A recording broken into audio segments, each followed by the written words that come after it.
Hello, everyone, and a very good evening to all of you. Thank you for joining the fifth session of Green Yoga Workshop Green Skills webinar. In this session, we'll be looking at developing a green enterprise strategy. And today with us, we have Mr. Anish Malpani. Thank you, Anish, sir. Thank you for joining us today.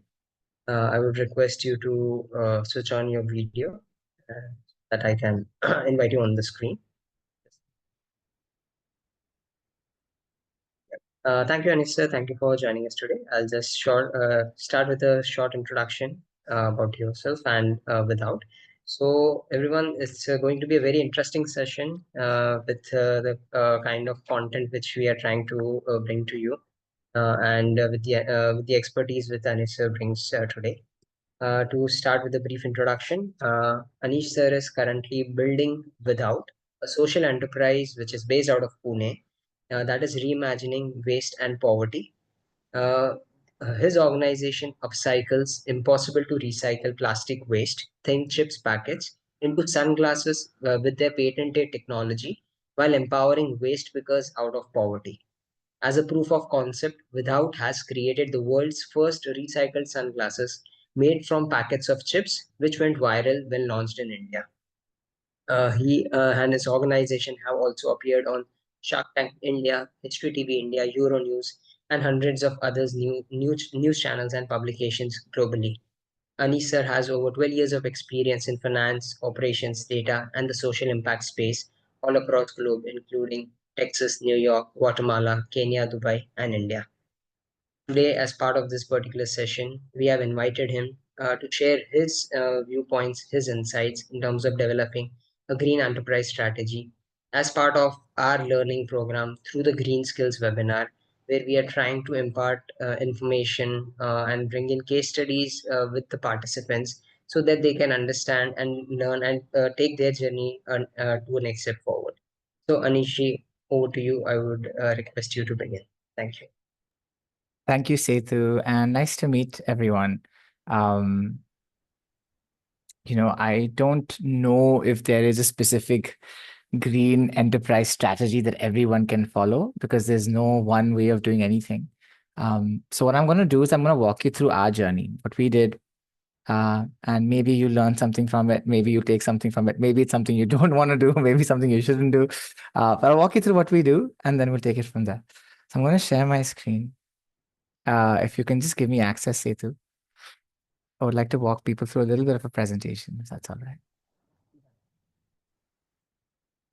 Sweet, thank you.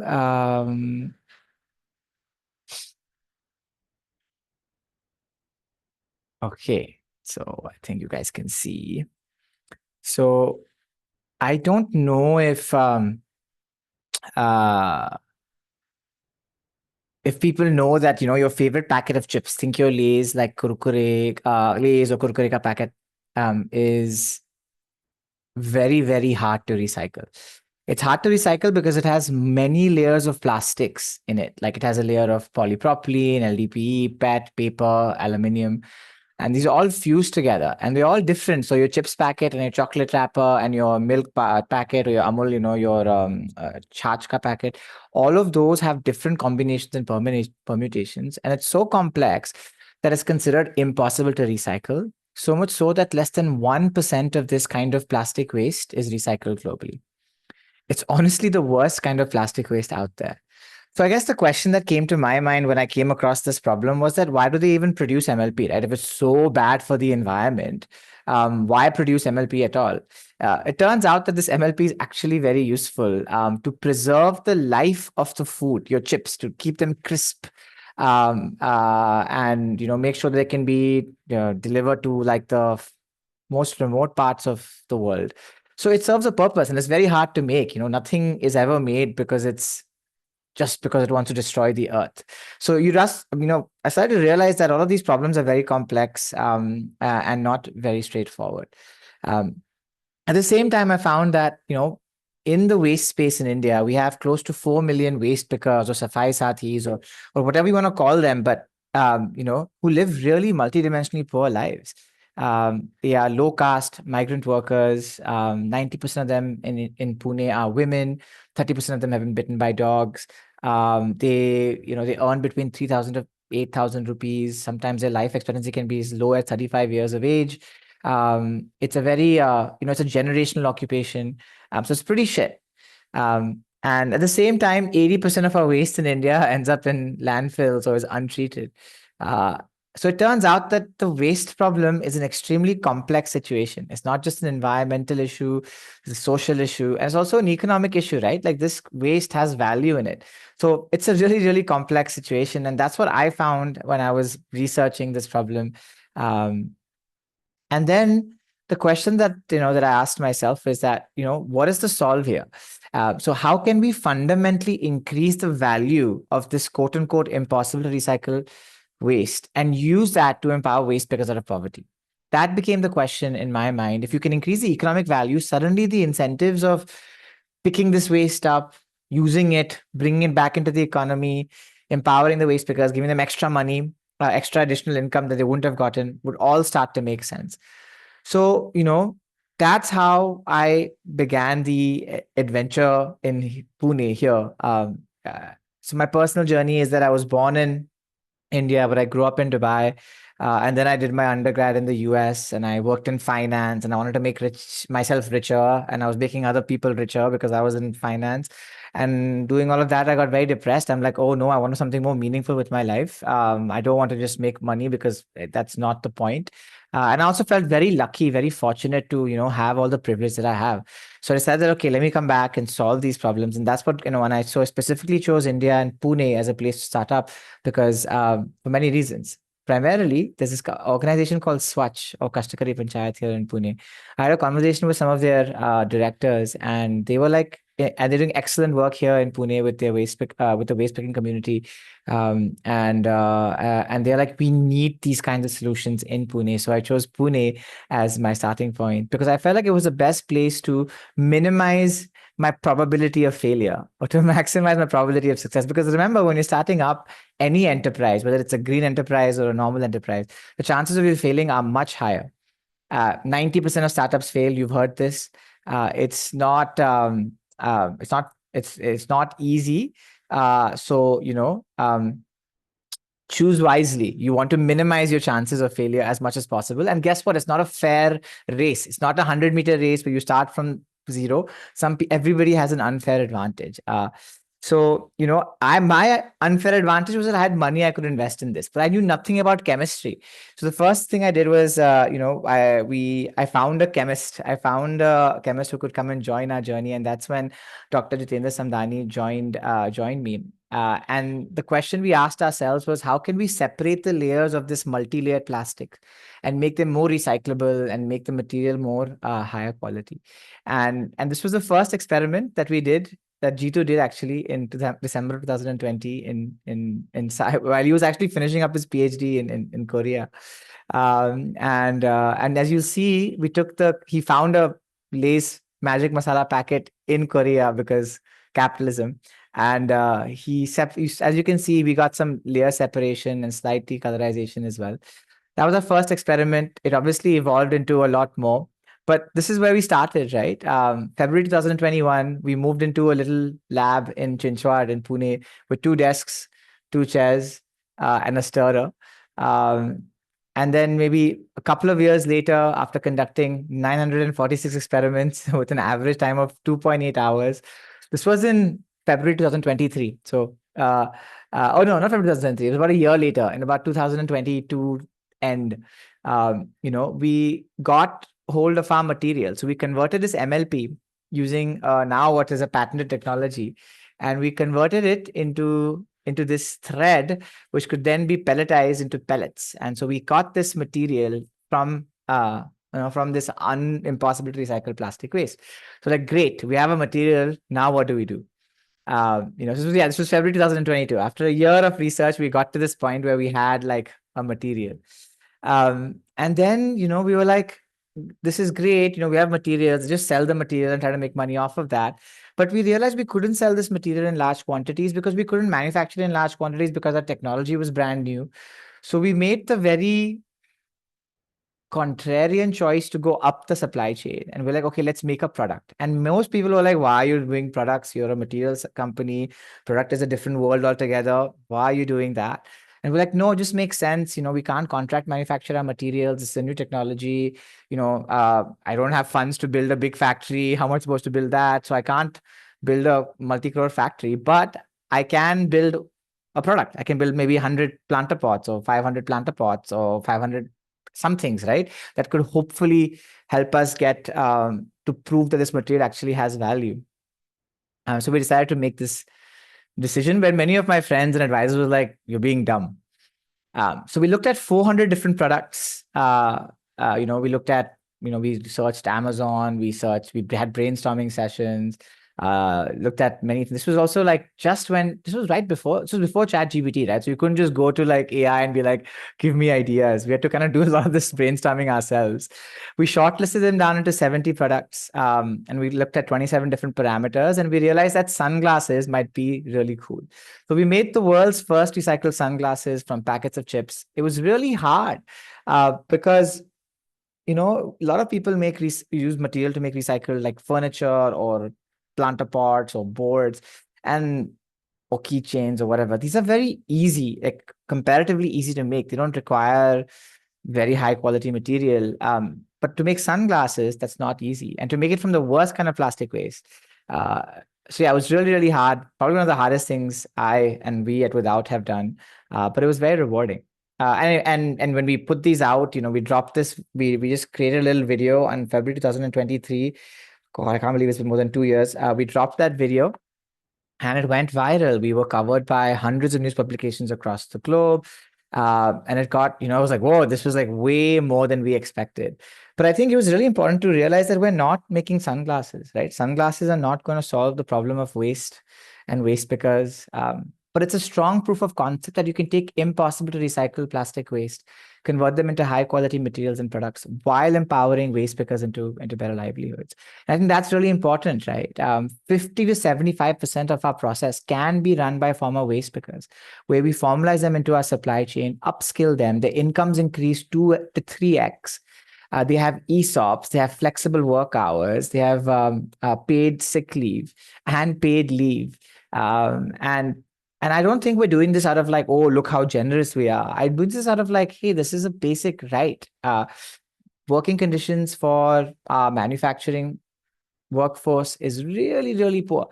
I found out that 700 million people in the world are employed while being in extreme or moderate poverty. So imagine they have jobs, but they're still in poverty. That means we don't even think that's a problem. The working conditions are terrible. They get paid 8 to 12,000 rupees a month. They work 26 to 30 days a month. They have no paid leave. Every day they don't work, they don't get it's daily wage, right? It's and there's so much fragmentation in the supply chain. The contractor is the one taking all the margin. The waste pickers are also in an informal economy of their own. There are about over 2 billion people globally who are informally employed.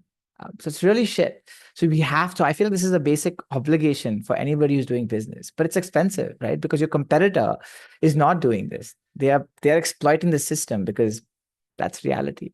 But I think there might be some long-term business gains from this as well, because maybe we'll have lesser attrition, lesser employee attrition, less people leaving. So that way, hopefully, because one of the biggest losses that big companies have is that they have too many people leaving and joining. So maybe that'll be a positive. But in the short run, it's I feel like it's the right thing to do.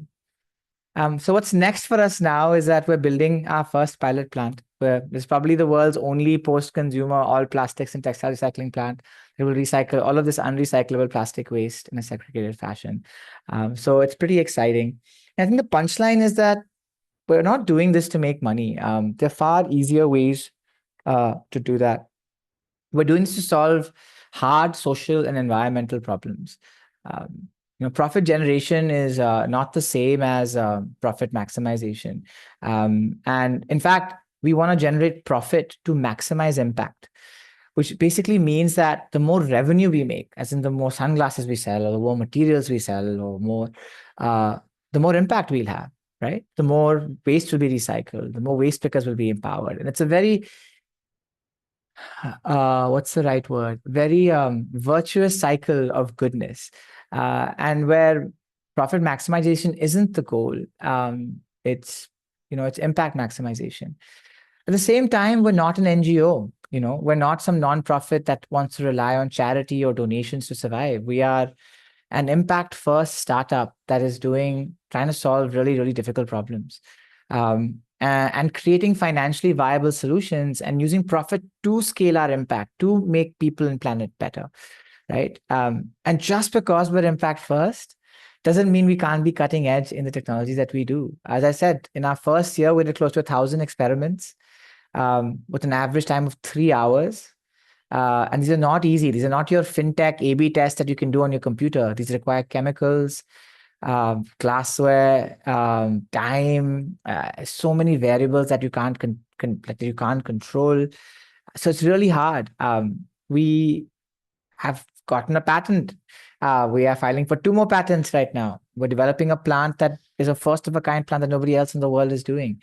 We're currently supplementing our core research with computational chemistry, being like, how can you simulate experiments and use that to increase your speed of experimentations. We've just printed we've 3D printed our material we've 3D printed our material into products. So we've been able to 3D print from packets of chips, which is nobody in the world has been able to do. We are this first of a kind plant is going to be like something that has not been done before. But at the same time, so I think we are the only idiots in the world that are trying to do deep impact and deep technology. And we'll only find out in the next couple of years if we can actually be successful or not. But I honestly believe that that is the future of entrepreneurship. That's the future of our world. Is that we need to be cutting edge to solve complex problems, especially the complex problem that is the waste issue in India. Um, and so at the heart of it, capitalism is what we're trying to evolve. And and that's still it's still in progress, right? Like this is a snapshot from like a few days ago from our current pilot plant here at Without at our headquarters. The headquarters is called the Cradle, and it's still so it's still in progress, and I feel like it'll always be in progress. You know, I'm not building this to be like, okay, in 4 years I want an exit and I want to go, live on a uh, go live on a beach. And I feel like this is something that I will spend the rest of my life working on. Um, and we might fail miserably in the next 2 years because what we're trying to do is really hard and high risk. But the problem that we're trying to solve, that's something that I feel like I'll continue to try and attack from many ways. So I think I have a lot to say, and I really want this to be more interactive. So I'm going to stop after this. So I would love if you have questions. If you don't have any questions, that's also fine because it'll be awkward, but that's fine. But I feel like I think it's important to realize that if you're trying to build a green enterprise, or a social enterprise, you really have to put the problem at the heart of it, and not the problem like in a typical sense that you hear. Like oh, we didn't know that customers need groceries to be delivered in 10 minutes, right? Like, okay, that's a problem. Sure, it's nice to get groceries and food delivered in 10 minutes. Like, that's great. But is that really a problem that is worth solving? Or, I mean, if you want to be a social entrepreneur or a green entrepreneur, please don't solve that problem. If you want to just be an entrepreneur and make a lot of money, it's a great problem to solve. Do 10-minute fashion, do 10-minute like laundry, do all of that. Right? That's all cool. But if you're trying to build a green enterprise or a social enterprise, I would really urge you to think long term. Think about the depth of a problem. Understand these problems are complex and they're not going to go away any quickly. Understand that you can't do this alone. You have to collaborate not only with your fellow teammates, but also with like the government, with other non-profits, with other for-profits, with big corporations. And there's something very rewarding about the work as well, because, like at least where I was in the past, where I was working in finance, trying to make rich people richer, I wasn't happy. I didn't like who I was. I feel like I was not a good person. Well, I was just like, it was not it was a toxic environment. But this is so rewarding because, you feel like you're trying to solve real problems. And so it's not to be like some hero, right? It's for my own sanity. And I think that's really important. Like being attached to the problem is really great. And then kind of realizing that there's no one way of doing anything. So if anybody tells you that this is the only way, do not listen to them. you know there are many paths, there are many ways to get to finding a solution. And if I had listened to all of the people that had said, don't do this, you're dumb, this is not going to work, then we wouldn't have made the progress we made so far. And to be honest, the next 2 years are going to be really important. We'll find it out if we've actually been able to make this. We've just closed a round of funding. We'll find out whether we can make this financially viable, and then scale and multiply these plants across India and the world. So these are the two most important years of my life. But yeah, I will stop now because it's been